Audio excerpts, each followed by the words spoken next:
Bonjour everybody. Today we are continuing to discuss France and French cooking, and typically I don't do things in the morning because I have a hard time getting up, but I thought this week for you guys I would get up early and make you French breakfast.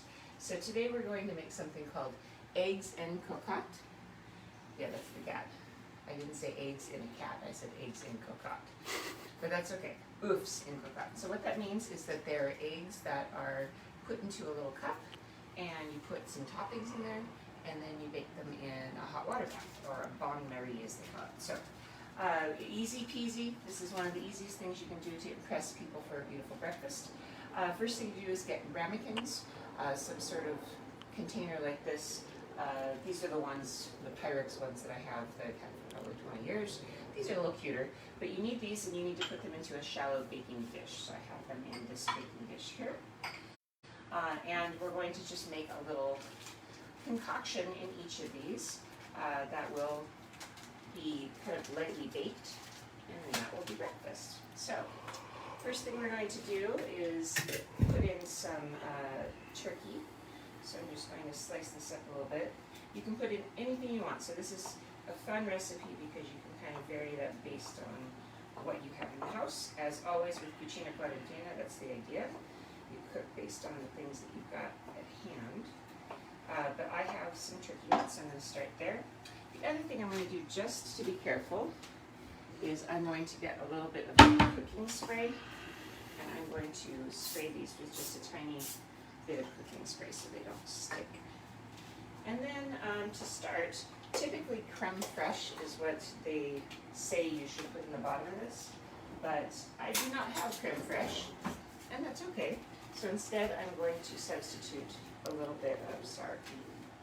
So put a little bit of sour cream at the bottom of the pot. And what's the difference between sour cream and creme fraiche? They're completely different things. Creme fraiche is a little bit more like it's sort of like a halfway between sour cream and cream cheese. So you could also use cream cheese. That would be another way to do creme fraiche. Okay, so next thing we're going to do is we're going to put some turkey in here. And I think what else do I want to put in here? I will take a quick look in the fridge and see. I have a little bit of mushroom. Just a tiny bit of mushroom. I would probably ideally saute these ahead of time, but that's okay. I'll just put a little bit of fresh mushroom. Whatever you like. You can put in fresh herbs too. That's a really good way to use up herbs in your garden. So I'm going to put just a little bit of this in. Luca, if you want to come over and take a quick closer look. Okay, so that's pretty easy. And now the super easy part. We're going to just crack carefully an egg in it. And remember, that's always the trick with eggs. If you want to split them, yeah, we want to make sure they don't break the yolk. Always the best way to crack an egg, as I mentioned before, you hold it and you have a flat, hard surface like this is granite. Just crack like that, and there you go. And it's much better than if you crack it on the edge. For some reason, if you crack an egg on the edge of a counter, it makes a bigger mess. So it's a nice clean crack. And you just start on a nice hard surface. There we go. Okay. And then I have some goat cheese left over from our hot goat cheese salad the other day. So I'm going to just spoon that in on the top. And what's fun about this is that this is such an easy thing to make, and it's really impressive looking when you pull it out of the oven. Okay, so there goes that. And then Luca, hang on one sec, Luca has started the kettle. We have a hot water kettle rolling. I've got the oven up to almost 350. So I'm putting boiling hot water in here. Not all the way, just a little bit. And then I'm going to put this in the oven and fill it the rest of the way.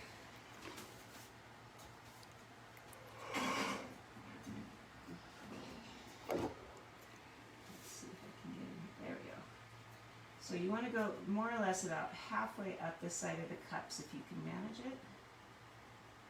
Let's see how far we can manage. There you go. That's pretty close. Right. And this looks like fancy pants kind of cooking, but actually that's about as easy as it could possibly get. Okay, so we're going to put that in there, and that's going to take a couple of minutes to cook. It should take 7, 8, 9 minutes to cook. So in the meantime, I thought I'd show you a new toy. What? You need to actually say something. Oh, never mind. Okay, so the next thing we're going to do is I am going to show you how to make a good cappuccino. So look what I got. Look at this little gift I got. I am a part of a group in my neighborhood called Buy Nothing. And it's a group on Facebook where everybody, when they get rid of the stuff they don't need, they post it on Facebook and then we just exchange things. So I got rid of a bunch of stuff the other day.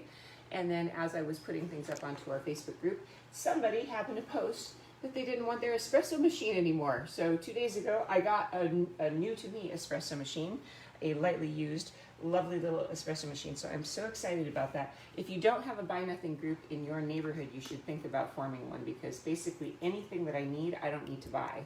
I just put out a note. Luca needed a new bike, so I put out a note, and somebody had a bike in their garage they didn't need anymore. So this has been a really great way to, especially during this time, to be able to get things we need when we don't have the money. So if you have ever seen how espresso machines work, they are pretty easy, but there's a couple of tricks that I wanted to show you. I worked a long time ago in high school making espresso. So I remember we had to go through a training, and that has served me well all of these years later on making really good espresso. So if you're making an espresso with an espresso machine like this, you want to fill up your coffee about maybe just a tiny bit more. So it's almost completely packed, but not all the way. And then, if you've never used one before, there's a little pad here, and that's where you pack your espresso in. Okay, and then you put it on. These espresso machines like this, these little ones, are not terribly expensive. They're a couple $100, and it's a nice, delightful thing to have. The next thing you want to do is get yourself a little tiny cup. Rinse this one out. And this little tiny cup is going to be where we collect our espresso. Obviously, you can't put a cup in there, so you need to have a shot cup, or even actually the ramekin might work better. Either one of these is fine. I'll use this one just so you can see it better. Fun fact, those Starbucks cups and mugs are actually only sold in the countries that they say. So yeah. Mom got that one in Bucharest. Yeah, I got this in Brasov. I got this in Romania last year. So the next thing we're going to do is just go ahead and turn this on, and it's going to start making our espresso shot. But zoom in here, Luca, and you can show people. When it comes out, it's going to be dark, but then you need to decide when you're going to turn it off. So I could turn it off in just a second. Once the espresso coming out starts to get clear, that means that it's done getting the goodness out of the coffee. So that's, you can see the golden foam on top. That's always a good thing. I'm pouring a little bit of a long shot because I like long shots. That's enough for me.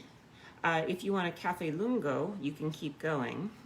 This is a little bit long for a typical like espresso shot. I probably would have turned it off a minute or two earlier if I were just making a regular one. But because you want to preserve that cream, you see the golden cream on top. So I wouldn't have gone any further because it would have kind of diluted that lovely cream on top. But it's up to you if you want to. And now here is the tricky piece. The tricky piece is how do you foam up the milk. And the milk foaming part can be tricky. I'm not going to bother to dirty up another cup. Some people get those silver kind of stainless steel foaming cups. That works. But you can also just do it in your cup. But there's a little bit of a technique to this. I should be using whole milk, but the kids have eaten all the whole milk. So. And for some reason, we have 2% milk. I think that's because Grandma brought us some groceries. So. Thank you, Grandma, if you're watching. Grandma, we love you. All right, that's too much milk. There we go. Okay, so about a quarter the cup you should have milk. If you have too much, it's not going to foam and steam the right way. And so really there is a technique to making good foam. And hopefully with the 2% we'll be able to do it. So on this machine, it's a really simple one. We're just going to flick it over to this and wait for a second while we wait for the light to heat up. The reservoir's got plenty of water. And then once we get going, I'll show you how I make a nice foam. I like to foam it in here, and then I pour the espresso shot in on top, and then it looks usually rather pretty. You made something yesterday that I think now is a good time to bring up. I will bring up in a sec. Okay. All right, so in we go. First thing is all the way in as far as you can. If you can zoom in here, Luca. We're going to go as far in when we start, and then there's a knob on top to turn it. So you want to start by burying the nozzle as far as you can into the milk. And this is going to just heat the milk, so I'm going to feel the bottom to see what the temperature is like.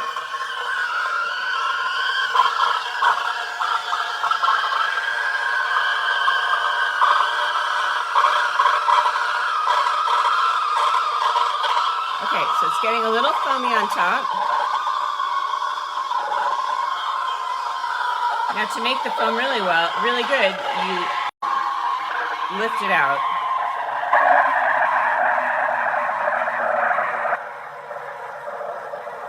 So the slower you can pull it out like this, what it's doing is it's foaming milk on a variety of levels.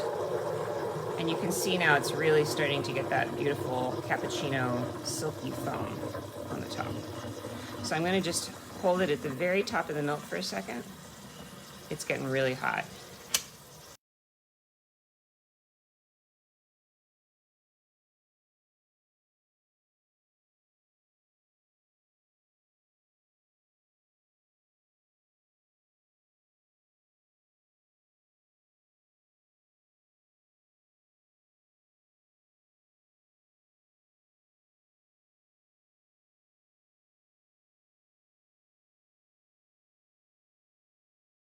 All fancy, and I can actually do a heart if I do it the right way, but you can just take this and you can kind of make pretty little patterns in it.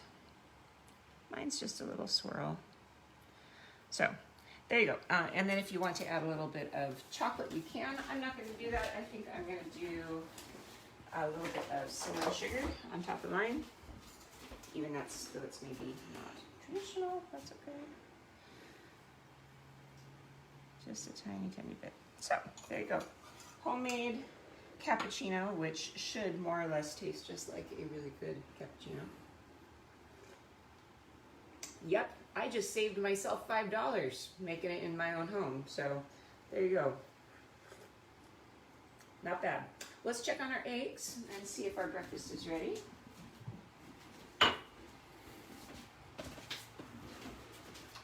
Ooh, almost. We're almost there. So I'm going to give it another couple minutes. As soon as the clear is all set, then we can pull it out. So while I sit and drink my cappuccino, which is something that I was talked into doing by a lot of you guys who were looking for a way to be able to support my efforts doing these cooking classes and travel logs. If you've never heard of Patreon before, it's basically a way that you can subscribe at a small level, $5, $10 if you want, and then that just every month gets charged to you and comes to me. So then I can continue to focus on this rather than looking. That, you can go to the link on my previous post, or it's patreon.com/adventures with Sarah. And there are different things that you can, the more you donate, the more you get. So I'm going to, the print giveaway that I've always done, which has just been a free print giveaway in November, is now moved to a Patreon event. So if you donate $5 a month, $10 a month, you'll be the first to receive my free annual prints that I'm going to give out. I'm going to do them twice a year, and they'll just be an exclusive art print that only people who donate get as a little gift. And I am also going to do some cooking classes and other live events that are just going to be only for people who help to support me. So you can support with $5 a month, which is not much if you want. You can also support at a higher level if you want, and it's really super helpful for me because this is essentially my job for the next little while until we're able to start going. So if you are interested, go to patreon.com and you can get hooked up there with my Patreon site. So thank you for the 30 people who've already jumped in to support me. That was very kind of you. Yeah, that's good. All right, let's have a look and see if we are done. I'm not sure we will be. Oh, almost. They're taking a long time to make today. That's okay. So tomorrow what we're going to do, instead of, I was going to do a wine tasting tomorrow, but we have decided instead that we would like to go camping. So tomorrow, as long as we have a cell phone signal, we are going to be showing you how to do elegant French-style camping food.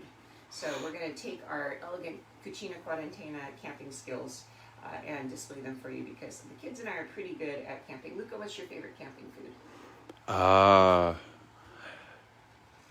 Hobo packets. Hobo packets? Yeah. Okay. But so we'll have to think of a really elegant French way to make hobo packets tomorrow. I don't think we can. I think we'd be banned from France if we ever claimed that hobo packets were French. Yeah, that's true. All right, one more look at these pretty little eggs as they oh yeah, they're looking really pretty. You want to zoom in there, Luca?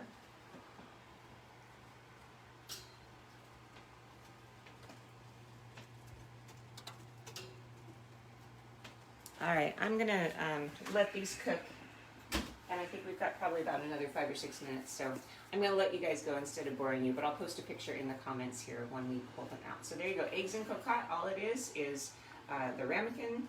You want to put in some creme fraiche or cream cheese or sour cream, and then on top of that, and any kind of toppings you want. You can do bacon, you can do broccoli, you can do mushrooms, you can do herbs.